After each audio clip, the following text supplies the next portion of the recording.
ezalaka théâtre te na kosebino te bandeko na ngai boyebake likambo ya information awa na kati ya République démocratique du Congo etikala nango masolo ya mbonda ekolo magazine d'actualité parce que tozaka vraiment charge ya kotambola koluka bilo ba information oyo toza ko traiter yango avec impact na idéologie mbote Congo Kinshasa Congo Brazzaville ba diaspora partout na confiance de fidélité au pesa biso poto salamo musala kitoko. Tofongoli édition la biso moko lelo na élément oboye bake mwana mboka Martin Fayulu numéro 21 ba candidat à présidentiel ya kuna na Kisangani asengi la population ba voter massivement pe baza la président mingi na ba bureau de vote ya titang ba kosala ba publication et le kala kindenge ni to na élément oyo avec impact na idéologie.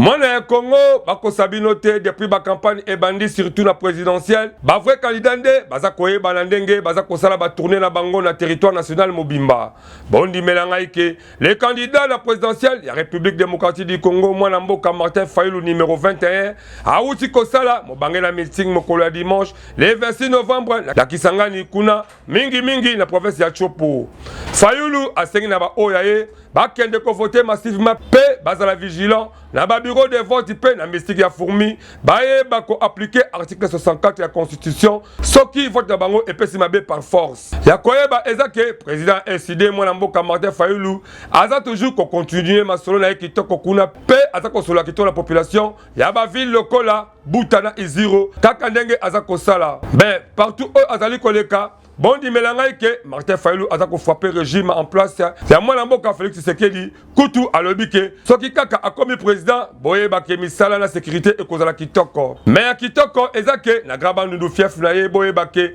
Martin Fayulu asengaki la population bazala na fair play donc ba menacer ba candidat oyo bakoya sima na ye ya souci pe ya mawa boye bake avant akele Kisangani awa na Kinshasa tomona kilisanga ya Fayulu Denis Mukwege Theodore Ngoyi ndenge baza ko se plaindre contre président Seni mwana mboka Denis Kadima pe na vice-ministre intérieur mwana mboka Peter Kazadi ndenge baza ko respecter loi électorale et surtout que eza ko senga ba publier liste électorale pe ko pesa 25 policiers ya garde na ba candidat présidentiel nyonso la cadre rappel bondi belanga ke programme ya Martin Fayulu eza na 6 axes prioritaires lokola éducation agriculture, sociale, infrastructure, entrepreneuriat, na écologie. Biso pe monda écolo, te betisika monda potologi ba projet surtout ekokisama kitoko. Numéro 3 ba présidentiel mwana mboka Moïse Katumbi Tshapwe kuna na Bukavu a promettre la population que soki kaka a commis président de la République a koboma maison civile parce que a constaté que ezako bimisa mbongo mingi na caisse à l'état.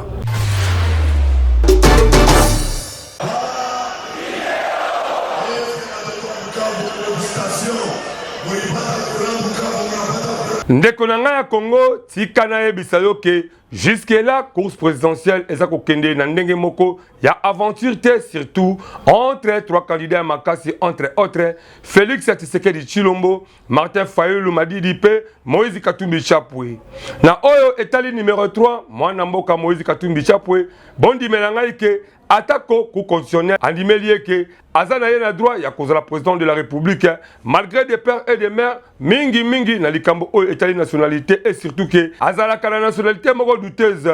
parfois juif zambien topé italien en plus yangonde esalaka polémique ya makasi na classe politique congolaise ya somo ezake soki kaka akomi président de la République bondi melanga ke cop na nationalité et ko créer ba sérieux problème na yango le numéro 3 ya ba présidentiel ya le 20 décembre 2023 mwana mboka Moïse Katumbi Tshapwe na discours na ye ya ba campagne électorale mukolo ya lundi 27 novembre na Bukavu alobi ye moko na muloko na ye ke akolongo na masolo ya ba maison civile ya chef de l'état po asali constat que maison civile wana eza kobimisa mbongo ebele na caisse ya l'état awa esali boye en tout cas ba discours ba politicien na ebandeli ezalaka kitoko mais soki kaka azui oyo azako luka okomona nyonso ekoma kaka na ba oubliette biso mbonda ekolo magazine d'actualité lokola pe tozala biso au milieu du village tosenyi kaka peuple moko ayeba kosala choix na ba urne pe ba promesse ya bino ba politicien ezalaka pe ya solo po epesa kimia na mboka yango to betisika kambonda to komi na ba moment ba campagne c'est vraiment que un vrai leader après ça peut confiance dans magazine à solo et ko permettre que visibilité ba action na et ça là partout en la République démocratique du Congo mingi na escato sa musala na alors peut ça confiance dans monde école pense que awa to ko yamba avec un partenaire idéologie et surtout la monde école agence nous c'est ça la kitoko. Congolais, Congolaises, yo mutu ozalaka na idée ya développement ya RD Congo, magazine bonda ya ekolo baleki ya Yezu, apesi bino opportunité ya koya ko exposer ba vision na bino pona bolamu ya ekolo mobimba. Botala bino moko, tomesana koyamba batu na plateau na biso, po mutu na mutu atalisa vision na ye, yo mutu oza na ba idée ya malamu olingi mboka ekende liboso, magazine bonda ya ekolo afongoleli bino ba porte yaka o contribuer na développement ya mboka RD Congo. Oyo ayebi ke aza vrai leader, sala lokola baninga yaka na plateau na biso parce que eza seule adresse oyo eyambaka ba leader ya makasi pe ya solo. Tala ndenge ba leader bazali koleka moko na moko bazali koyamba bango epai ya mwana mboka Alain Dewa na Medrine Kambembe avec un partenaire idéologie. To abordaka basi nyonso lokola politique, économique, socio-culturel, religion, pena basije mosusu oyo ezo contribuer na développement ya mboka na biso. Bazomona pero batana makanisi kimutema mabete. Batu mususu kala kimutema mabe ya longwanga na yawana. Mais bato batana miso baomona Congo ezoke na ndenge mususu. Elle na limité na mumbele un peu partout. Donc nazo continuer lisusu nasuki wana te. To se sentir à l'aise na kati ya changu na biso. OK, merci beaucoup.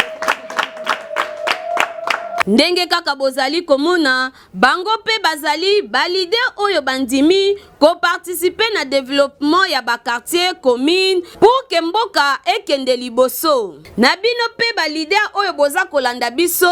bolinga ka développement ya quartier ya commune to pe ya RD Congo mobimba. Bobenga biso na numéro oyo eza affiché na bas d'écran na bino. Toko yamba bino pendant 30 minutes sans débat avec un partenaire idéologie pour que bo exposer ba vision na bino liboso ya population pe aye babino. Yango biso na magazine bonda ekolo to bengi ba leader ya solo pe to beteli bango kambonda. Ma campagne électorale est bandie avec un partenaire idéologie mutako sabinote numéro 227 ya Changu pe numéro 144 ya Kimbaseke donc mwana mboka ainsi no kabamba elongwe mama Calvini Onyumbe en tout cas. La constabinoté Tchango qui bougeait la terrasse de Wambaza Po. Et qui je démarre le lancement officiel de la campagne électorale à Bango. Et surtout que 4 coins Tchango, donc 5 communes, qui représentaient massivement pour le discours qui toque au Bombe qui Bango. Tous les éléments, il y a Wilfried Samba et Yannick Kalo sur la montage à écrit de Mateta.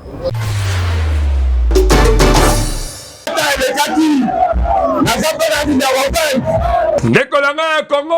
Tango ozali kolela pongi, ozali kozela parti politique et bimisela mongo pour préparer ma campagne na yo. Yebake mwana mboka ainsi no kabamba les samouraïs du changement papa Asibi Chango mobimba po ba pesa comme papa Changu candidat député national numéro 227 elongo na mama Calvini Onyumbe numéro 144 ya ba provincial ya Kimbaseke boye ba ke ba pesa comme mama Kimbaseke balasaki officiellement campagne na bango avec impact de la idéologie. Babanda qui na carnaval oyo. Balongwa qui dépa kolongwa siège national la fondation de rebâtisseur la Masina Matakumu. Ti kokoma l'intérêt si wambanza ainsi ka population obozali komona. Bato de la Kimeke ya district ya Changopo. Bautaki na kata kwa kolobake Masina Kimbaseke Maluku Nsele Njili Bayaki kaka na idéologie boko ya ko participer dans lancement officiel ya campagne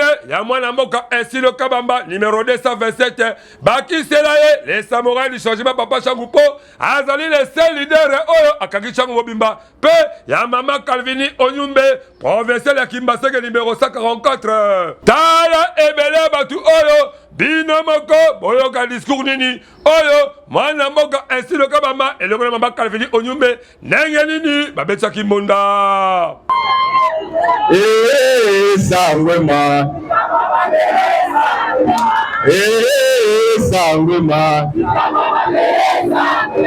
nana yo nanga ezali kama mabele mwana changu akoli awa atandi awa na silisi na selu bebi selu bana ekumba bazali awa bana kipanzi bazali awa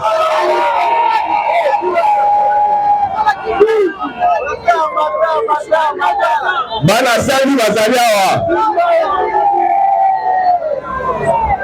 yo koya otanga oza mwana watu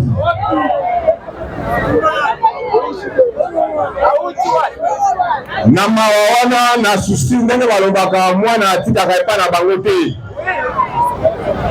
ata abimi abosanaka mabele te tobimaki libanda mboka tobundi tozongi nzambe akomi kopesa mwa bamoya moke tolobi te moya oyo tokoki kolia yango biso moko te il faut tokabola yango na bana ya mabele yango tozongaki tobandi kotala baproblème biso tobandi makambo oyo il y a déjà une année passée baoyo bazoya mpona baélection toyebi bango après une année tosali baréalisation lokola toexista déjà il y a 10 ans eza na bafondation ebeti ba 5 ans depuis bazwa pouvoir basala makambo ifo tosala te mayele ngai nalobaka tous les jours awa bozala mayele na mikolo oyo bapolo na ba 2000 francs ezocircule balobi ke mwana changu atekaka voi na ye kaka na 2000 francs ya pamba cette fois-ci tolakisa bango ke tour oyo tokoteka bavoi te mais tokopesa nde na utile bondimela ngai ke ezalaki suka na ambiance po population ya Tsango balobi bayebika numéro moko numéro 227 ainsi le Kabamba pe numéro 144 la commune de Kimbaseke Mama Calvini Onyumbe parce que bangonde bavanisa masolo mingi à travers fondation de rebâtisseur oyo et format batu ya ndenge na ndenge kaka ndenge ozali komona batu oyo kolia komela nyonso ezalaki na pointe po kopesa bango esengo e surtout ke wana penza eza mabele na bango biso pe mbonda ekolo en tout cas tofuli bango mokako swa e surtout ke bana ya Sangu bana ya Kibaseke balobi bango moke batili bango deja bakende korepresente bango deja na ba hémicycle po nyonso ya Sangu na ya Kibaseke ekoma matérialiser yango tebetisi kaka mbonda yepe asaki lancement ba campagne officiellement yenani mwana mboka le passer ngala sito na élément o ndenge ni masolongo ebandaki ndeko ya Congo boyebake le candidat présidentiel numéro 16 Mwana Mboka le pasteur Ngalasi yepe asaki la semaine campagne nae avec impact na idéologie kaka ndenge ba adversaire nae baza kosala le pasteur Ngalasi abandaki masolo nae na Kingabwa pe akedaki na selile ya Mongafula lemba pe ipene partout aza koleka Mwana Mboka le pasteur Ngalasi candidat présidentiel numéro 7 ya ba élection le 20 décembre aza kolakisa motivation ya candidature nae comme président de la République pour nae le kola azali mwana politicien azakaka kolanda lokolo ya papa nae et surtout que aza mokonzi ya église ya louange oyo eza na plus de 700 pasteurs na baselile na mokili mobimba abetisi mbondake soki kaka akomi président de la République bondimela ngai ke quand eza mende ekovaloriser civisme na religion pe fonction président de la République ekokoma apostolat ke eza la fierté po eza musala moko ya makasi ya mingi bondimela ngai ke alobi akosala ne mingi intérêt ya bakongolais biso pe mbonda ekolo en tout cas tofuli eka mokako so pe tobetisika mbonda po tolingi nyonso oyo eleka kitoko masolo ya bakampagne ezotambwisama kitoko avec impact na idéologie boyebake le prix Nobel ya 2018 mwana mboka le docteur Denis Mukwege candidat présidentiel il y a le 20 décembre 2023 la cadre de la campagne électorale na ye oyo asalaki le 25 novembre na place ya indépendance liboso ya population alobi ke soki kaka akomi président de la République akobana kostructurer pe komoderniser armée na la police na ba service nyonso ya renseignement ya mingi akosala po mboka ezwa développement po soki kimia ezate pe sécurité ma plein et kozala pas développement ekota akozala pe constater la sécurité alimentaire économique po ba congolais bazwa esengo mokonzi eutaka mingi na Nzambe euta na poche ya mutu te botikila mwana mboka prince Ngavu village mawa po yemoko aziba responsabilité ya mboka na maboko parce que ezali pouvoir o bakoko na ye babongisa ki pona ye mais lelo oboye bake aza prêt comme ma développement na mboka lepe aseki baki surtout bazonga na mboka po basala musala ya kitoko to na réaction na petrol na ndenge ni population bazana esengo ndenge ni mwana mboka prince Ngavu asibi masolo kitoko avec impact na idéologie. Oui. Omoni na biso ba Congolais ezala ba konzi mosusu bazala ba chef coutumier na bango na ba poche na bango. Mais eza ba chef coutumier oyo famille eponate. Eza ba chef coutumier oyo ba konzi misusu ya l'état bazala ba tia bango na ba poche na bango. Ayibi ke non na koko bimisa chef moko na poche na placer wana. Mais OK azali faux. Pona nini alobi bongo puisque biso bokonzi na biso ya mawawa ezala mantere ezala nyonso te ezala kinkole bawumbu biso nyonso towuti na mikonga nde ezali groupement na biso population evandi kimia mais bango baza koya po batroubler population na yango ngai lokola bamiango na bango baza kobongisa Jean-Pierre Modi na Paris Monsieur Paris oyo azali conseiller ministre provincial ya ministre Mokili ndenge Paris aza kobenga na ba téléphone aza mamero na nyonso na ba era benga ki nyonso ya liawa ki azali kotinda auditorat ke no ba ya kokanga ba kanga ba policier ba déloger ba nyonso to auditorat oyo mboka auditorat azali na droit kokota makambo konzi na colonel na bango oyo ba dju na disciple ya matete Emile Boemanga Emile Bomeyanga oyo colonel oyo bango baza ko utiliser po aya awawa po aya ko troubler ordre public oyo biso tovandi kimia baya na bango na ba mikana ya mabe oyo basali ba beti na ndenga lokuta bale bakanyaka po baya kokosa bato awa mokonza mboka nazali kolase mbele pa na yo papa na biso Fati Beton oyo biso nyonso tu ba chef coutumier ya solo ba chef coutumier ya lokuta te ya solo tozali toujours sima na yo oyo toujours toza ko appuyer yo puisque na yebi ke na 2023 2024 oyo ozali toujours ko bima susu puisque aussi ça ba makambo nyonso tu ozaki nango sala posa nyonso tozali na yebi ke na mandat oyo ko sisa ngo mokonzi na ngai awa prince mokonzi ya mboka abotoli bango te pe abengani ba oyo bazalaki awa te aza na posa bango nyonso baya ba travailler na prince mokonzi ya mboka ya mondele ya poto ya bien mbiji noka Fati Beton alors nazo benga pe susu ba artiste comédien ba artiste musicien oyo nyonso baza na district ya Changu mais chef prince aye akoti na mawawa awa nde tolongwa na molili tozanga ba mai ezokota ba force ezokota prince yango pe ezokota tikoto tozana esengo na papa na biso chef prince tozana posa dinoso bakimaki bazonga na bandako na bango bazala na kalme tozana esengo makasi omoko te échanger topesa mokonzi na biso koti chance mususu asala o eleki ya topesa ya chance Bondi menanga ke ba candidat nyonso union sacrée na lobi bien ba candidat nyonso union sacrée baza ko funda ba membre ya présidium na bango ke baza ko travailler pour na intérêt Moïse Katumbi po jusque là ata un kate et demi pour permettre bango basala ba campagne bango qui toko pe basala pe mo na mboka le numéro 20 ya Félix Tshisekedi Tshilombo o azali candidat commun na bango to na élément oyo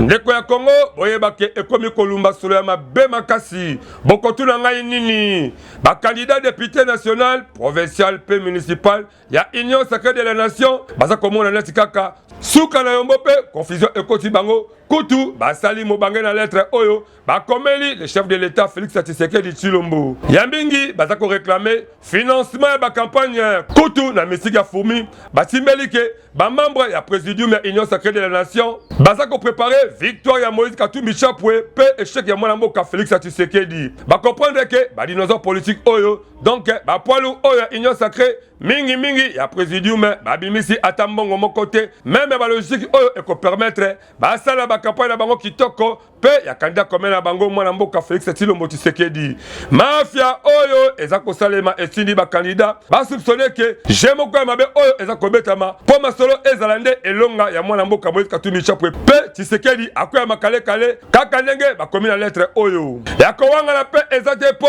même population aza komona depuis ba campagne ebandi ata ambiance moko ezate malgré ebele ba banderole mais ndenge eskelaki ezala kutu mawatro ata sentiment moko ezali tele ba campagne électorale yango po moto nyonso azali komona kimia neti kaka eloko ezali te toyebi te eske mbongo nde ezali kozanga to nini union sacré boyebake ekomi kosala soni bopesa bakandidat mbongo basala mpe ba campagne po esala bien makasi et surtout population aza vraiment kotala yango avec beaucoup de vigilance yango Tobetisika Kambunda. Les cardinals Fridolin Ambongo aza kobetisa mbonda ke na niveau ya CENI baza na preuve moko te ezo confirmer que ba élection vraiment ekozala kitoko le 20 décembre 2023 tronda élément oyo. Ndeko ya Congo boyeba kena oyo etali ba élection de décembre 2023 bondi melangai que jusque là ezala batu mususu oyo baza komona bango clarté pe baza baduti ya makasi lokola les cardinals Fridolin Ambongo oyo na omelina ya dimanche le 26 novembre 2023 devant ba fidèles ya catholique oyo bazalaki ebele wana cardinal Fridolin Ambongo abombite na maloba na ye abetisi mbondake eza na ba preuve moko te oyo CENI aza ko rassurer biso ke ba élection ekozala le 20 décembre 2023 pe soki ekoleka na bakondition ya balamu po na kidiba ekoki mpe kobimbisa mobulu na mboka bondi melangai ke nyonso oyo esalemaki na terrain Albert Premier ya collège Boboto tata cardinal asengi na bagene en général et surtout bafidèle ya église catholique ya kozala beaucoup prudent pe vigilant na période oyo ya baélection kutu badouble bavigilance na bango na baprocessus électoral oyo pe 5 na nzela ya secrétaire général na bango mwana mboka Adolescent Chole asengi na baélecteur babima na babureau de vote te avant publication ya barésultat par bureau biso pe mbonda ekolo tosengi kaka nyonso eleka vraiment kitoko pe baassurance ezala oyo kolakisa vraiment que ba élection ngo ekoleka kitoko po jusque là kimia mingi surtout ba candidat ba législatif provincial pe municipal to ebito soki ekoleka te yango to betisika Kambunda ba usager ya route mo kali donc na bien que ba on surtout ba la route mo kali ba ndenge ezalaka salité moko impossible surtout soki vula ebeti belelo osokomi net ka ba lembo le on le po nzela wana kolokola nzela poto grâce ya musala kitoko ya mwana mboka Estino Kabamba numéro 227 ya Tchagope Mama Calvini Onyumbe 144 ya Kimbase que tout ça élément oya Yannick Kaloso mwana nanga ya Congo soki oyebi ke osalelaka mingi route mokali ala commune ya Kimbase ke oyebi yango ndenge nini ezalaka opération zéro trou depuis ekota en tout cas population bango moko baza batemwe pe izager nzela wana bapesaka losako na mwana mboka Estino Kabamba les samouraïs du changement pe na Mama Calvini Onyumbe po papa Estino azali candidat député national ya numéro 227 ya Tchangu pe Mama Calvini Onyumbe numéro 144 ya commune ya Kimbase ke bakanga ba mabulu nyonso bapesa route mokali esengo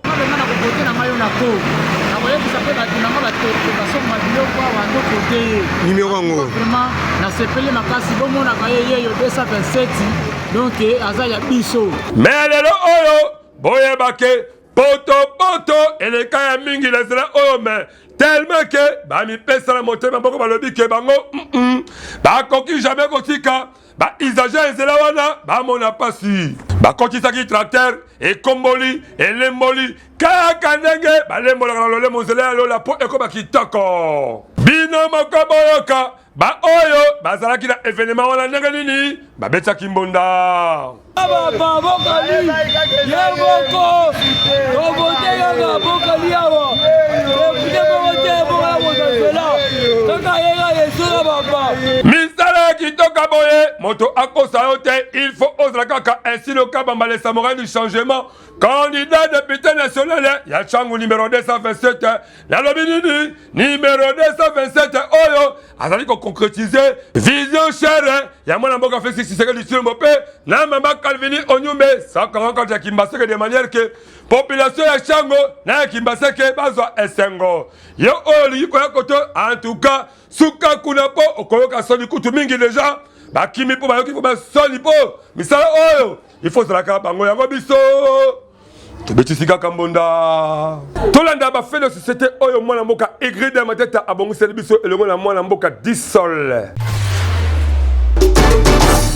Ndeko ya Congo botala école oyo bokokamwa boyebake ezali école moko conventionnée mais yakokamwa ekoma na état moko ya mabe makasi oyo lelo oyo ekoma esika bakuluna na bapolisier bakoma kobatama kaka mpona kodéranger bapaisible citoyen oyo bazali kotambola koto oyo boyebake école oyo ebimiza batu ya ndenge na ndenge entre autres bacadre baministre mpe batu ya ndenge na ndenge me botala condition école oyo ekoma nango vraiment abandonné ekoma kosala pasi mpo population aleka koto oyo okomona moke bakuluna bamashek babimeli ye soki orate bakuluna yebake bapolisier bakokanga oka indosama boye osali eloko moko te école sumbu oyo na makala ekomi kosala pasi population ntango bamonaki kamera na biso bino moko boyoka ndenge nini babetisaki mbonda me toza na posa ya kobongisa ekolo oyo mpo biso kote boyo tozonyokama likolo ya ekolo mai ezokotela biso na ekolo oyo ekolo ekoma ya bakulu na mwaye tovanda kimia eza te tozovanda kimia te likolo ya tiumbu bakuluna na kati ya tiumbu oyo mwaye bolala eza te baya kobongisela biso ekolo oyo mpe mpo tozala bien. Année école bandi no e bango te pour même ngapi na tanga a première primaire donc no e bané te mais c'est important ba ka ko bon sabaton et école o yango ndem te ke ba inondation nyo ça na sebo awa tokosenga na l'état congolais yebake ata tozali koluka programme de développement local ya 57 territoire et kosalisa ba école ya ndenge na ndenge totala pe ba école oyo ya kala tobongisa yango po yango pe eko-permettre éducation eleka kitoko yango biso tobetisika kambonda bomesala kosepela bakarikature ya koko tiri leve Jesse Jemba elongo na Egride Mateta na mokwalelo elemani baproposele biso banomination euti kosalama ya ndenge na ndenge depuis mwana mboka Félix Tshilombo azwa bokonzi tolandaki na mikolo elekalaki ndenge nini atiaki bamandataire na maentreprise ya l'État mpe lobilobi awa auti kobimisa babukumese ya sika oyo babimilaki impact mpe na idéologie à part babukumese bamare mpe na baprovince mpe bayebani mais turo oyo koko tiritiri ameki kokanisela bango faso nini baseki basala misala boyoka lisolo oyo ndenge nini ezali kolekana ndeko na biso akomi ministre mosala ya l'État Langonga akomi na ndako yoka ba ide pe ba conseil ya famille lokola okomi mokonzi na esika wana il faut ko profiter libela ko bongisa vie na yo pe ya liboto mobimba oncle timba biso mikili rapide po masa balobi biki na nge monani soki osali eloko te bakoseka biso papa ba parcelle to somba ata 20 bokonzi na yo ezali ya bon koko na yo azalaka chef coutumier déjà kala ye moko mutu pe azwi bokonzi botala ndenga vandi akomi kotoka bali ko kazabi avec IGF sur le terrain, a commis déjà qu'on bang non, donc il a déjà IGF. Honorable peine à quoi naïe, le qu'on a mis ça comme ça, constat. Yokaye nenga le biboye. Na mosala l'État ba idée à boye, de que le ministre a constat la boni. Bande ko changement de mentalité. Nyonso oyo niveau la salini, tango ba nommé de ko ministre, to ba nommé mandataire, to pe le ko ba beaucoup ba bimie belé oyo. Ba famille mingi ba sepeli be boye ba ke. IGF pe azali zinga parce que ba projet mabe et continue de ko a ko da boloko. Ya malamu ezali nini? Tango ba nommé de ko la bino, bo sanga na bo pese ba kalisa ko sa pour ko luka ko tombola mboka parce que Congo esengi comme les Congolais, les Camerounais, les Congolais, ma part comme Ibi, au Sahara, le pont à mon côté, au commis ministre, au commis bourgmestre, yoka ma part de toi commune et commis Kakayo, wana ma bema kasi biso awa, to betika monda. À travers caricature oyo sininga Alendeo, on a bouclé complètement le journal et la télévision mon collègue on a possible avec impact na idéologie parce que bon il faut même communication qui toko. Ma seule information, parce qu'il y a ce charge parce qu'il y a une différence entre monde et le magazine mususu. Ah mingi information ça c'est que on va vraiment informer ndenge ozoko luka partout dans ma seule Italie Congo mobimba. Mais bon continuer à s'abonner massivement la chaîne YouTube Nabiso Mona école officielle et en plus bon là sur sport Nabino, publicité Nabino, activité Nabino, to collègue ça on la chaîne partenaire à Ezali et Belé. Édition de comme la souka Ezali la sima caméra bon mboka Disol montage et réalisation ya mon mboka Egride Mateta mais dédicace spéciale na yemoko les grands maîtres Kamanja Donna aussi ma masolo kitoko et pourquoi pas na yannick leka on ko coordonner pour la sima caméra pour masolo tam sama kitoko na aller au la présentation p et du sima ki na mabuka maman Medline Kambe meto contre la prochaine masoko lesu azongiti